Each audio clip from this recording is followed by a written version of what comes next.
want to be that guy and say that I told you so I'm not going to do that because that does make me an a-hole, but man, did I tell you so. Damn it. I didn't actually mean to do it. These words just come out of my mouth. But I knew the WWE must have had something big planned for Roman Reigns, given the fact he did win the Royal Rumble. And as we talked about on our review, please check it out today so you can get mad at me. I was like, as long as the follow-up is correct, and he takes on CM Punk, and when they cut promos, are allowed to say whatever the flub they want, we're all going to start doing the Dance of Joy.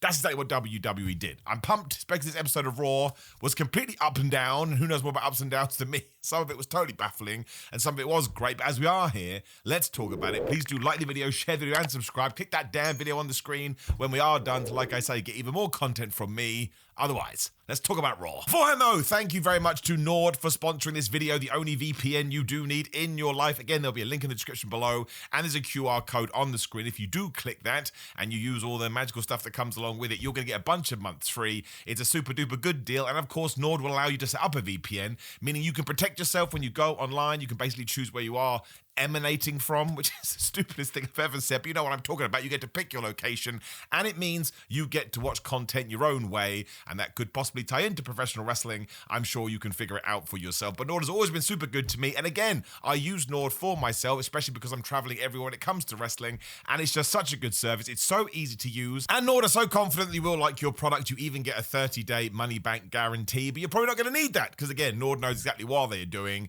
and given the state of the world, like I say, it's very good when it comes to professional wrestling, but even if you don't want to worry about that, it comes with a bunch of other attributes as well. I appreciate Nord, I use Nord, I like Nord. Nord, thank you very much.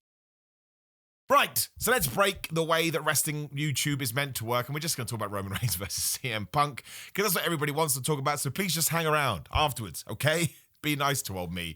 But Roman Reigns comes out, he talks about the fact they are in Philadelphia, where of course he had a horrendous Royal Rumble 10 years or so ago. Now he's a two-time winner, and who should he take on? Maybe he should take on Drew McIntyre, boo boo. Maybe he should take on CM Punk. Out came CM Punk, and yes, look, a lot of the things that CM Punk and Roman Reigns said were essentially going, man, that Drew McIntyre, what an idiot, SmackDown, what a terrible show. No one cares about any of them. There is nothing wrong with this. I saw some people on the internet saying that we buried Drew McIntyre. Let's wait and see what happens on SmackDown. Because if you want to suspend your disbelief and you want to believe wrestling is real, once again, for lack of a better term, and that's a stupid thing, but you know what I'm talking about, people like CM Punk, who's top of the chain, Roman Reigns, top of the chain, Cody Rhodes and LA Knight and Drew McIntyre. I don't know why I threw LA Knight in there. I meant to say Drew McIntyre, but hey, let's go LA Knight.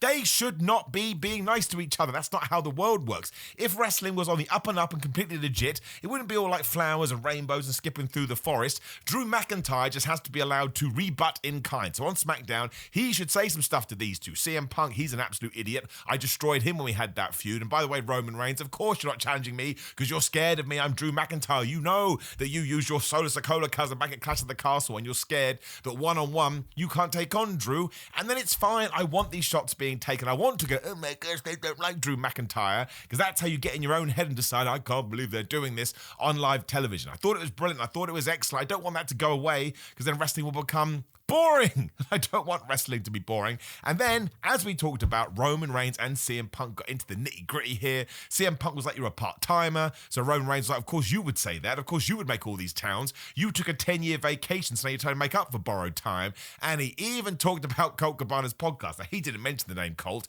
He called it Your Friend's Little Podcast. But on that podcast, CM Punk had dropped the knowledge bomb, for lack of a better term, that when he came up with the idea of the Shield, which is relatively true alongside WWE Creative, Punk wanted Chris Hero to be the third guy, but WWE wanted Roman Reigns to be the third guy, and CM Punk kind of made it out like that wasn't the best idea and have to make Roman strong. That phrase came up a lot, and of course, a lot of it came down to the poor booking WWE did with the big dog version of Roman Reigns, but that didn't help either. That is true, and even if we don't believe that, Roman Reigns does. Go look in his face.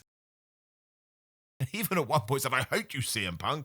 I was like, man, I think he does hate CM Punk. He even talked about the fact that when Punk was coming back to WWE, who do you think management had to check with first? It is me, so you better pay homage to your tribal chief. He didn't say that. But then Punk was like, you're a gaslighter, you're an emotional manipulator. You think this whole WWE bubble revolves around you. I heard what you said on Pat McAfee's show last week. You think you take some time off so that new stars can grow. No, you held this place hostage as you ran around and took over it with your cousins who continually cheated on your behalf. I was like, damn, man, this just sounds like Phil Brooks and Joe Anoa'i having a conversation and yelling at each other, and it's probably things they actually think. Like it truly, truly is. Punk brought in his 434-day title reign and compared it to Roman's 1,316-day title reign. He brought in Paul Heyman. He's like, dude, you may have done it for longer, but you basically copied exactly what I did like for like, hence why Paul Heyman was there to begin with. Honestly, this now has to be the night 2 main event of WrestleMania. It's a ridiculous, hyperbolic thing to say because we've still got like 3 months until we get there, but they have planted the seeds, and if it is going to be Cody versus Drew versus Jacob, and we're now in some kind of game to see who takes on Saturday night and Sunday night, they have to come out with some massive bombs and some shots fired.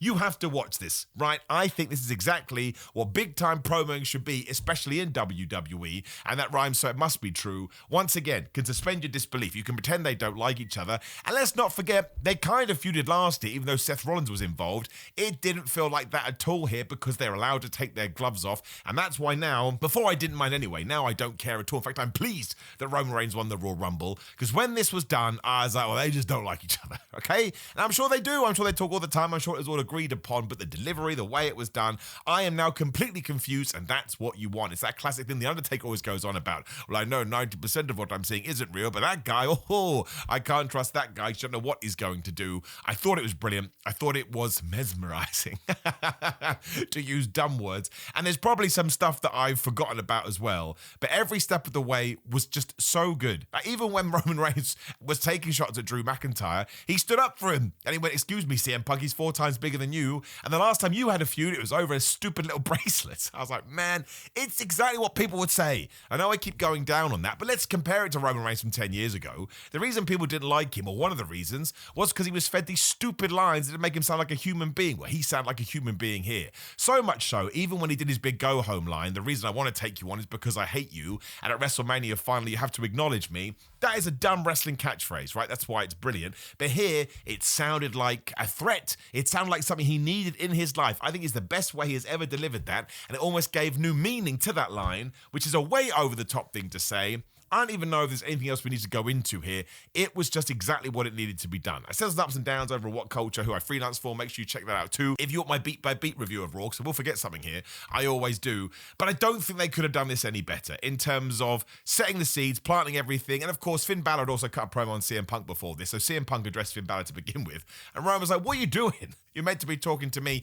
I understand this and I don't mind it. Even if Roman Reigns does come and go, you need someone to fill the void, because there is a long way to WrestleMania. Whatever Roman Reigns wants to do, though, is perfectly fine, because I'm not even sure how you would top this. Really, you need to do this on the Monday before WrestleMania, but of course they will find ways to do it. There is so much more stuff to talk about. We are just touching the surface here. No notes. Brilliant. Excellent. You're probably like, Simon, calm down, which is a more than fair observation. I'll do my very, very best. I thought it was going to be good. I didn't think it was going to be this good. And again, totally justified Roman Reigns winning the Rumble. And who the flub wins that match? I don't think you can call it. Does Roman do it? Does CM Punk do it? Do we have to do a rematch? 10 out of 10. Absolutely loved it. Gave it the golden up. I give it the flaboo flahay here, whatever that means. Mike, go watch it now. Why are you listening to me? Wait, no, finish the video first, but then go watch it. Okay, good, cool. My other favourite part about this was the start. Bron Breakker was just there at the start of Raw, and he started destroying stuff because he felt so screwed over at the Royal Rumble by the Masked Man, and he blamed Adam Pearce. Paul Heyman blamed Adam Pearce. I laughed out loud because Paul Heyman's justification was, well, somebody had to justify all those visas to Saudi Arabia. Like Adam Pearce has to do every single job backstage in WWE. And the best part was Adam Pearce came out and addressed all of this. Like, Bron Breakker felt like he'd been screwed over by his number. Adam Pearce was like, you picked the number. And listen, nothing to do with me. You got screwed by a Masked Man. The last time Masked Man was running around, it was a guy in the vision, so maybe you should look internally, which they should do. And eventually he bans Bron Breakker from the building. And we got Bronson Reed versus Penta. Paul Heyman went up to Adam Pearce and said, I want LA Knight versus Bron Breakker. And we got Bronson Reed versus Penta. That's like walking into an ice cream store and walking out with a dog bowl. You're like, how has this happened? That doesn't make any sense. But we'll get to that in just 1 second. I think it's going to be Bron Breakker versus Seth Rollins now at WrestleMania. So we've deliberately moved him out of the world title picture. As long as he's the champion by August, or at least the end of the year, I'm totally fine with it. Bron Breakker's going to be fine, as he proved here. He's just so damn good. And when he was spitting fire into a microphone, he sounded genuinely annoyed. He even said, give me a mic. And I was like, whoa. He is Scott Steiner's nephew. Let's not forget what Steiner did back in 2002, whatever the hell it was, at the Royal Rumble. So that's probably an anniversary that we've just had. But I like this. I think the WWE needs to lean harder into the masked man stuff. I think we should come up with some kind of red herring, especially if it is going to be Austin Theory, who, if it turns out is a secret spy for Seth Rollins. But I also don't want to forget about the fact that Adam Pearce got a magical phone call from somebody very special. I'm worried that WWE didn't address that at all on this episode. We have to learn who that was, because it's made very clear it wasn't Triple H. So who is above Triple H within the kayfabe world of WWE? There isn't anyone. So don't forget about that, right? You already forgot about the Nikki Bella heel turn. I've mentioned it now. Let's just segue. Because yes, Nikki Bella and Brie Bella came out, and Nikki Bella was just a babyface. And Brie Bella was like, I've come back because Nikki gets her ass kicked all the time. There's nothing wrong with this segment. It was too short and it lacked oomph, right? Given that Brie Bella and Nikki Bella are back on TV, they just went, we want to go for the tag team titles. And actually, maybe I had such an issue with this is because either before or after it, we had the same segment with the Usos. Jimmy is back, which is good. I hope everything's okay in his real life. But they were like, tag team titles. I was like, man alive, what are we doing? I just don't understand it at all. Like, the tag titles mean nothing. So when all of a sudden you get the Bellas, the Bellas did it better, not better, but they're entering a better tag team scene because the women's tag team scene is absolutely brilliant. But it just kind of made it feel like an afterthought on both accounts. And also I had to hear Brie mode. Maybe I'm still suffering from that. Turns out I do have a lot of new people watching my content. Was awesome. It was around about 7 years ago, and I realized I couldn't handle Brie Bella's theme music. When it goes, Brie mode, you get that auto-tune. It makes my body contort, like my lung is about to come out on the floor. It's a very strange issue that I have. And WWE deliberately played it here. Nikki Bella came out to her music, then Brie Bella interrupted with her music too. I just felt like we could have done more, which I think ties into Bronson Reed versus Penta. Now, I think the issue is Roman Reigns is now about to main event WrestleMania, whereas Bronson Reed beat him back in Crown Jewel, whatever it was, in 2025, and he's not really advanced anywhere, which is a shame. And listen, LA Knight came out in the opening segment with Bron Breakker and Adam Pearce, and he attacked the Vision. Makes sense. They tried to kill him on a car. And he came out here and he attacked Bronson Reed again, gave him a BFT onto a chair, and that caused Bronson Reed to lose via countout. Now, the WWE did that because Bronson Reed beat Roman Reigns, and they want to protect him. But it's twofold. One, I kind of feel like if LA Knight is going to get his revenge, Bronson Reed needs to lose properly. I don't think losing to Penta is an issue in my world, because I think Penta should be higher up the card. So it's one of those matches, like, why did you book this to begin with? If anything, LA Knight looks like a big an idiot, because he tried to cross Bronson Reed the match, and all he did was get him counted out. You want to see somebody get pinned, but WWE doesn't want Bronson Reed to get pinned. So that was a bit strange, and Bron Breakker had been banned from the building before this, which goes back to the phone call dude. We need to know more about that. I don't know. I think a lot of people in this match just felt like, I don't know what direction you're headed in. I don't know where Penta is going. I don't know where Logan Paul is going, Austin Theory, etc., etc. And I guess the Vision are just tied to Bron Breakker and whatever he's going to do. But if it is going to turn out that Austin Theory is the secret a-hole, at least from the Vision's point of view, I think we now need to come up with somebody else and then double back round to it. It all depends when Seth Rollins is able to come back, and I would imagine it'd be Seth Rollins versus Bron Breakker at WrestleMania, which I don't mind. I really don't. I think if you have Drew versus Cody versus potentially Jacob, now this Punk versus Roman Reigns match, and you have Seth versus Bron, which is a blood feud, you should be paying those stuff off at WrestleMania, and then Bron Breakker should win that, maybe win Money in the Bank, and you go on from there. So there was nothing wrong with it, but there were 3 segments, or matches, whatever you want to call them, I was just like, I don't know what the follow-up is, and I think given that we're just hours off the Royal Rumble, everybody should have big plans, even more so because we're on the road to WrestleMania. Also, don't like the El Grande Americano stuff. I understand this is just me, and I do also understand that WWE has to pay it off, so I'm not going to get mad about that. I just don't like the fact that Chad Gable has come back as the OG El Grande. I had no problem with it in the Rumble, but I spent the whole time going, take the mask off, so we could get that big pop, and now he's just come back as El Grande Americano. I think this would have made more sense if Ludwig Kaiser hadn't got over so much as the fake El Grande Americano, but especially down in AAA, people love him. However, it did mean that Javon Evans could win. I don't mind Javon Evans winning via distraction, but I just think WWE does it too much. We've talked about it 1,000 times. But ultimately, Javon Evans does feel like he has some momentum at the moment. He came out with tape around his tum-tum because, of course, when you're injured, fabric will protect you. You'll be surprised to hear that it didn't. Once again, where he's going, I don't know. I suppose he's going to team with OG El Grande to take on new El Grande, but I have no idea. And the Oba Femi War Raiders thing, I've never felt so torn. So shout out to Natalie and Brudia. Oba Femi chucking around 2 huge dudes was flipping awesome. If you you weren't aware of this guy, and maybe you were a casual fan, and you saw Oba Femi hurling around the flipping War Raiders, you're like, this guy's amazing. He powerbombed Eric. Maybe it was Ivar. I'm pretty sure it was Eric. But I was also like, man, this doesn't help the Raw tag team scene, does it? And also, I don't think, and this is no fault of their own, the War Raiders have a lot of stock at the moment. They come, they go, they come, they go, they lose. Sometimes for no reason whatsoever, they're going after the tag team titles. So I kind of feel like it needs to be all hands on deck when it comes to the Raw tag team title division. And sure, we have some other people on the roster that Oba Femi could have done this to, but at the same time, I totally understand the counterpoint. They're humongous, Simon, which of course makes Oba Femi look more impressive. We also made it very clear that Oba Femi's a free agent, so I think he should be on Raw, but I also think he should be the world champion before the end of the year, if not sooner. I think Oba Femi is one of the best new stars WWE had in ages. He's got the walk, which is sports entertainment, and people like that. Again, Raw Rumble, watch it with non-fans and they enjoyed it too. He's got the size, he's believable. His promos are excellent because they're one of a kind. Doesn't sound like anybody else. That's so important in modern wrestling. It also means sometimes he doesn't have to come across like a real person because his character is so good. He can kind of pick and choose, and that is rare. It did leave me a little bit like, I don't think WWE's made a plan for Oba Femi, and he should have a plan. Now, given that Dominic Mysterio has come back, I would at least get that IC title on Oba Femi before you know it, before again, he moves on to the World One. But yes, Dominic Mysterio was back in Philadelphia because he wanted to congratulate Liv Morgan, who is the Royal Rumble winner. Liv Morgan came out and said, I don't know who to choose. She's going to go to SmackDown as well, although we made it very clear. Because thankfully Raquel Rodriguez then arrived and was like, you kicked me out the Royal Rumble. Never addressed the fact that Liv Morgan just went, ha, ha, ha, right in her face.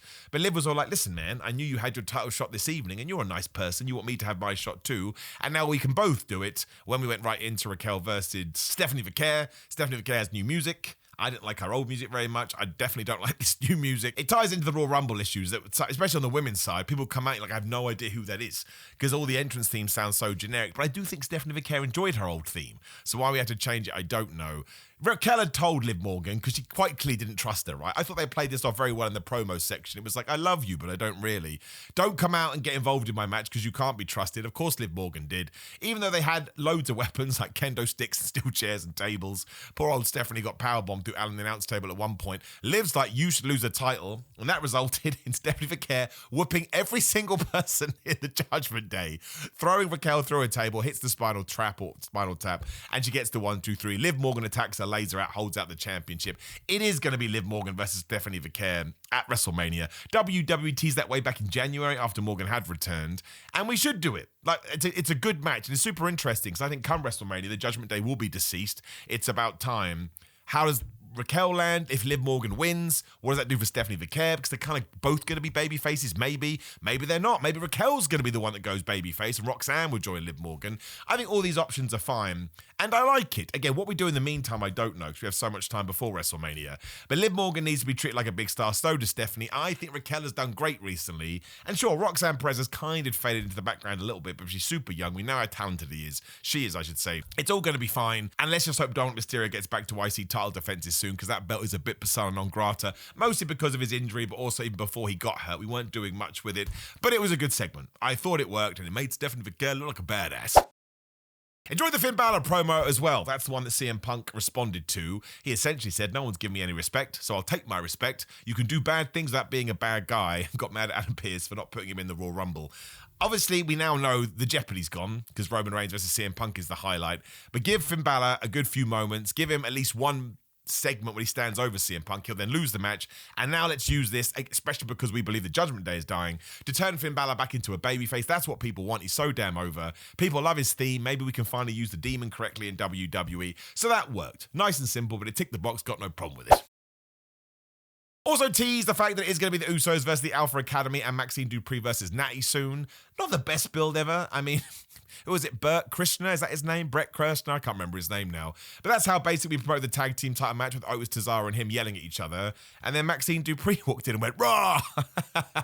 Natty. So that's what we're doing too. No Becky Lynch, but she had said on social media she's not going to be on this show. I would imagine we get through Maxine Dupree and Natty and then move into Becky Lynch versus Natty. And then AJ Lee was not at the Rumble, which we did not talk about. She was on my surprise list. But that's still going to be the WrestleMania match for that women's IC title. And it wouldn't surprise me if at the end of WrestleMania, AJ Lee is the brand new champ. Should have mentioned too, during the El Grande Americano and Javon Evans match, it was such a weird atmosphere.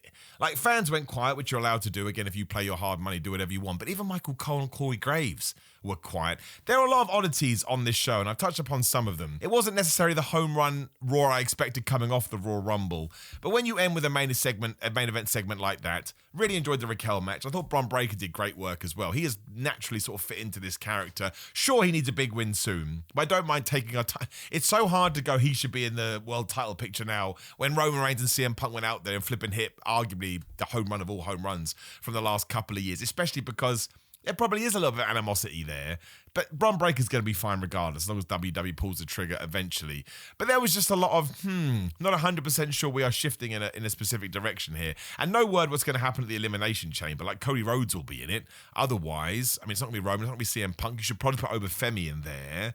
Who else would even be a member of that? Like a Damian Priest, a Jacob Fatu. I mean, obviously. So we need to get into that soon. But it's so difficult to talk about. When it wasn't on point, I was massively confused, but when it found its feet, I thought it was actually pretty damn tremendous. Although a lot of that is me talking about what Roman Reigns and CM Punk did. They justified their top guy status. That's the way I'll sum it up. Very good. Almost forgot to talk about Gunther as well, because I'm an absolute idiot. He came out to AJ Styles' theme. He did that classic heel tactic, which is a dumb thing to say.